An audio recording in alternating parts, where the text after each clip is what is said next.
అందరికీ నమస్కారం. నా పేరు విపత్తినికి కృష్ణ. నేను Andhra Pradesh village war secretariat employees joint action committee రాష్ట్ర సెక్రటరీ. నేను చెప్పదలుచుకుంది ఏంటంటే, రాష్ట్ర వ్యాప్తంగా 1,25,000 మంది గ్రామ వార్డు సచివాలయ ఉద్యోగుల్ని ఎందుకు చిన్నచూపు చూస్తున్నారు? మిగతా ప్రభుత్వ ఉద్యోగులు ఒకలాగా, ప్రభుత్వ ఉద్యోగులైనటువంటి 1,25,000 మంది గ్రామ వార్డు సచివాలయ ఉద్యోగులు ఒకలాగా ఈ వివక్ష ఎందుకు చూపిస్తారు? పెద్ద పెద్ద చదువుకొని ప్రైవేట్ ఉద్యోగాలు వదులుకొని ప్రభుత్వ ఉద్యోగం అనే ఒకే ఒక ఆశతో ఈ వ్యవస్థలో రావడం జరిగింది. గత 6 సంవత్సరాలుగా చాలా నిబద్ధతతో మా విధులు నిర్వహించాం. కరోనా లాంటి కష్టకాలంలో కూడా ముందుండి ఏ విధంగా సర్వీస్ అందించామో ప్రజలందరికీ తెలుసు. అలాంటి వ్యవస్థని ఎందుకు గత సంవత్సరంగా ఒక సర్వేల కోసమే ఉన్నట్టు, ప్రతి ఇంటికి తిరిగి సర్వేలు చేయాలన్నట్టు మా మనోభావాలు దెబ్బతీస్తున్నారు.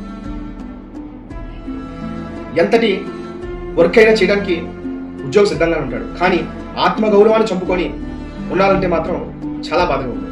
ఇదే విషయం సెప్టెంబర్ 8వ తారీఖున గౌరవ డైరెక్టర్ గారికి కలిసి 2.5 గంటలు చర్చించినప్పుడు వారికి తెలియజేయడం, 15 రోజుల ముందస్తు నోటీస్ ఇవ్వడం జరిగింది.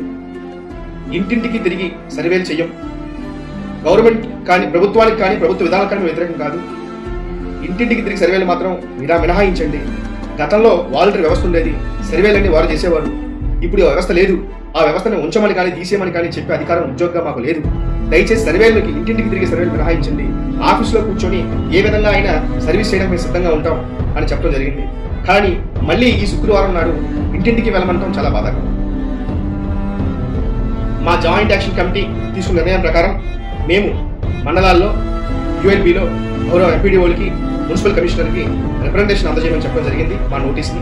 కానీ కొన్ని చోట్ల నోటీస్ తీసుకోవడానికి కూడా వెనకడిగేస్తున్నారు. మా సమస్యని గుర్తించడానికే మీకు ఇబ్బందిగా ఉంటే మేము ఏ విధంగా గ్రౌండ్ లెవెల్లో మా బాధలను తీసుకోవడానికి మీరు ముందుకు రాకపోతే మేము ఎవరు చెప్పుకోవాలి? ప్రభుత్వాన్ని మేము కోరేది ఒకటే, 15 రోజుల్లోగా మాతో చర్చలు జరిపి మేము అడిగిన దానికి మీరు సానుకూలంగా స్పందిస్తారని ఆశిస్తున్నాం. రాని పక్షాన సానుకూల స్పందన రాకపోతే మేము ఏదైతే చెప్పామో దాన్ని కట్టుబడి ఉంటాం. ఈరోజు చాలా మందికి షోకాజులు మెమో ఇవ్వడం జరుగుతుంది.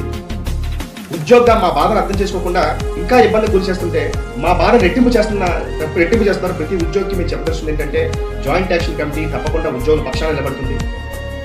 ఈ రాష్ట్రంలో ఎక్కడ ఏ ఉద్యోగ ఇబ్బంది వచ్చినా తప్పకుండా 1,25,000 మంది ఒకటిగా ముందుంటాం. మీ అందరి కోసం మేము ముందుంటాం. ప్రభుత్వాన్ని మేము కోరేది ఏంటంటే, దయచేసి మా బాధను అర్థం చేసుకోండి.